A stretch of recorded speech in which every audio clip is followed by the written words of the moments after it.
فرار از مهلکه به زرکش، محله‌ای که با قدم گذاشتن در آن متوجه سکونت ارامنه در آن می‌شوید. موج دوم مهاجرت ارامنه به یکی از محله‌های شرق تهران بعد از زلزله بوئین‌زهرا اتفاق افتاد.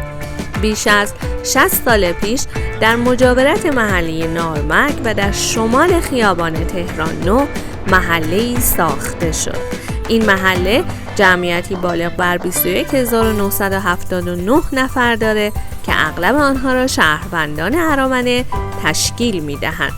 درود دوستان عزیزم، امیدوارم حال دلتون عالی باشه. من نازنین هستم و خوش آمدید به کانال خودتان سفر با نازنین.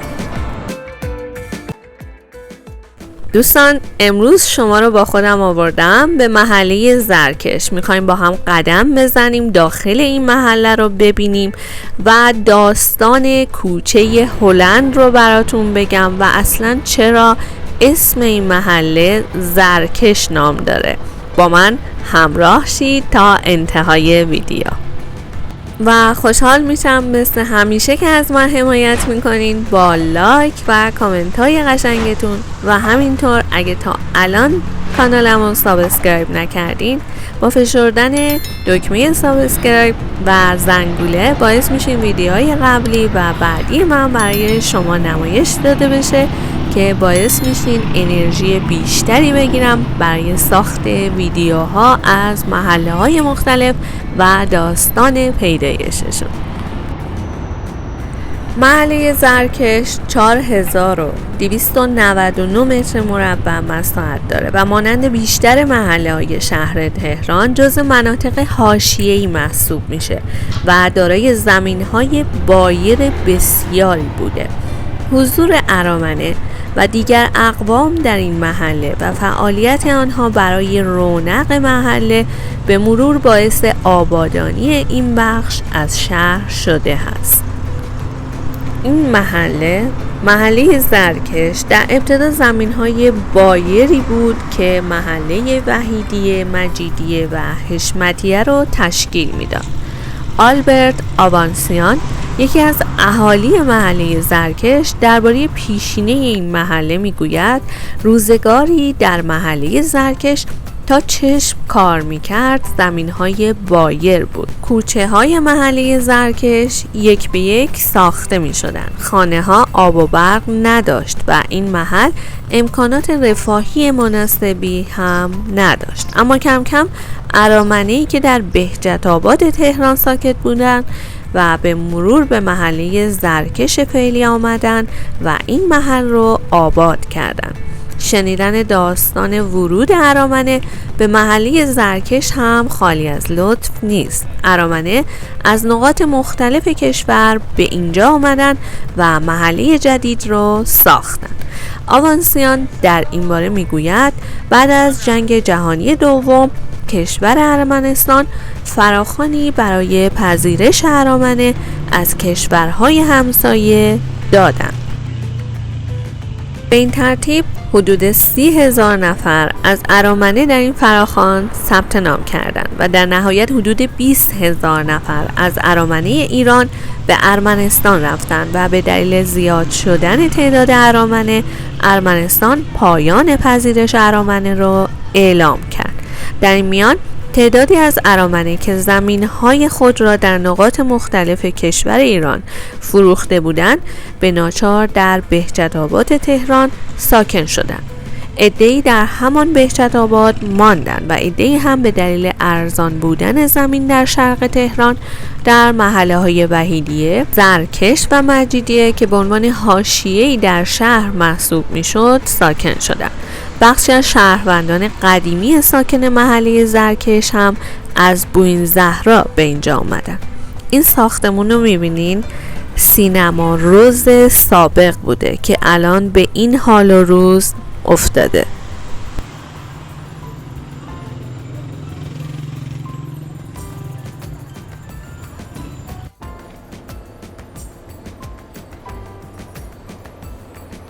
مردم محله گفتن که بیش از 30 سال است که این سینما بلا استفاده رها شده.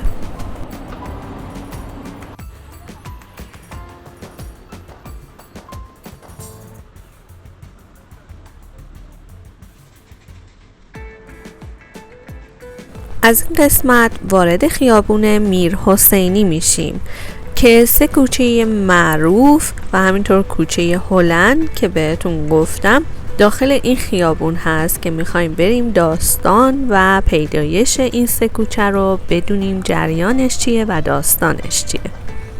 دوستانی که علاقه‌مند به تاریخچه پیدایش خیابون‌های تهران و همینطور ایران هستن، تو قسمت پلیلیست کانالم در قسمت خیابان‌های قدیمی میتونین تاریخچه و پیدایش و همینطور داستان‌های جالب محله‌ها و خیابان‌های تهران رو ببینید و با سابسکرایب یا مشترک شدن کانالم انرژی بیشتری به من بدین. سپاسگزارم از تک تکتون. دوستان، کوچه های این محله با تابلوهایی مثل شهید وارتان آقاخانیان، شهید والزگن آوانسیان، شهید اینویا و غیره از چگونگی بافت اجتماعی زرکش خبر میدن. این بافت اجتماعی متفاوت مربوط به زندگی همشهریان ارمنیمون هست که هر کدام با سرگذشتی منحصر به فرد و از راهی متمایز ساکن این محله شدن.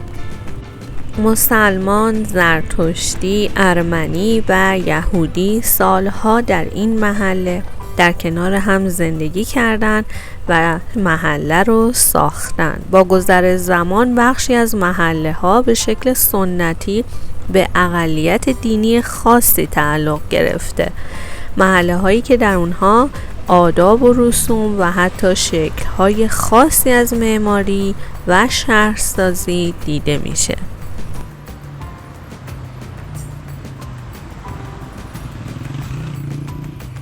توی قسمت از ویدیو گفتم که بعضی از ساکنین محله زرکش بعد از زلزله بوین زهرا به اینجا اومدن. حالا جریان و داستانش چیه؟ علی قدیمی، یکی از اهالی قدیمی محله زرکش، برای یادآوری موضوع میگه بسیاری از ساکنان قدیمی محله زرکش که در دهه 40 به محله زرکش آمدن اهل بوین زهرا بودن. آنها بعد از زلزله بوین زهرا از روستاهای اطراف بوین زهرا به این محله اومدن. این کوچه رو دیدین؟ کوچه مدرسه ارامن نام داره و یک کوچه هم هست به اسم زرین و کوچه کناریش میشه کوچه هلند. توی این کوچه مدرسه ارامنه، دبستان ارامنه، دبیرستان ارامنه و همینطور در یکی از درهای کلیسای معروف محله زرکش قرار دارد. بله، این کلیسای معروف هست که اسمش کلیسای سورت تارگ مانچاتس می باشد. البته در حال حاضر جمعیت قابل توجهی از آذری زبان ها هم در این محله در همسایگی ارامنه سکونت دارند. ایشون میگن آیه علی قدیمی که ارامنه محله زرکش کسب و کار مختلفی دارن، از شیرینی فروشی گرفته تا قهوه فروشی و پیتزا فروشی جزء مشاغلی است که توسط ارامنه اداره می شود. کلیسایی که دیدین، کلیسای سورت تارگ مانچاتس، یکی از مهمترین جاذبه های محله زرکش هست. رسیدیم به کوچه معروف هلند که چرا اسم این کوچه نامش رو هلند گذاشتن. در آخرین روزهای شهریور ماه 1342 خاندان سلطنتی هلند به دعوت محمد رضا پهلوی و همسرش به ایران سفر کردند. این سفر 1 سال پس از زلزله ویرانگر بوین زهرا بود. ملکه جولیانا، پرنس برنارد و شاهزاده بیاتریکس عالی‌ترین مقامات سلطنتی هلند بودند که علاوه بر حضور در مهمانی ها و مراسم های ویژه که محمد رضا پهلوی به افتخار او تدارک دیده بود، از چند روستای زلزله زده و نیز پرورشگاه کودکان یتیم نیز بازدید کرد.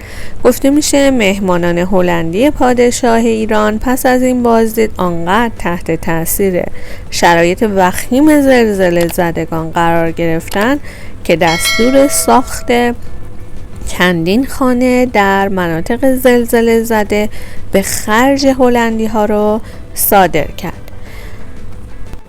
در این زلزله بیش از 20,000 نفر کشته میشن. مردم روستاها و مناطق زلزله زده در شرایط سخت زندگی میکردن. گفته میشه در این زلزله بیش از 10 روستا تخریب شده بود. اینجا در دیگه کلیسا هم در انتهای کوچه هلند قرار داره.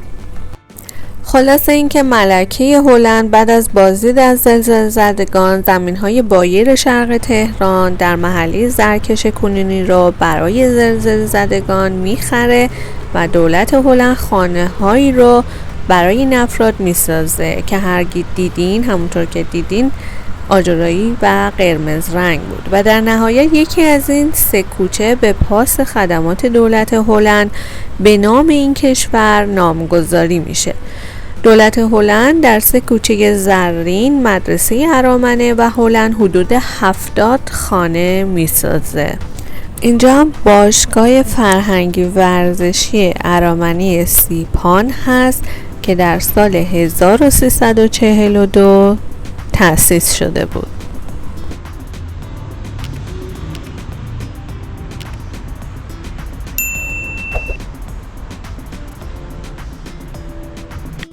حالا ممکنه برای خیلیاتون این سوال پیش اومده باشه که چرا اسم این محله رو زرکش گذاشتن. یکی از دلایل نامگذاری این محله هم حضور پزشک خوشنام به نام حمید زرکش در این محله بوده. دوستان عزیزم، سپاسگزارم که با نگاه زیبایتون تا انتهای ویدیو همراه من بودین. دوستتون دارم. امیدوارم از ویدیو لذت برده باشین. تا ویدیوی دیگر، بدرود.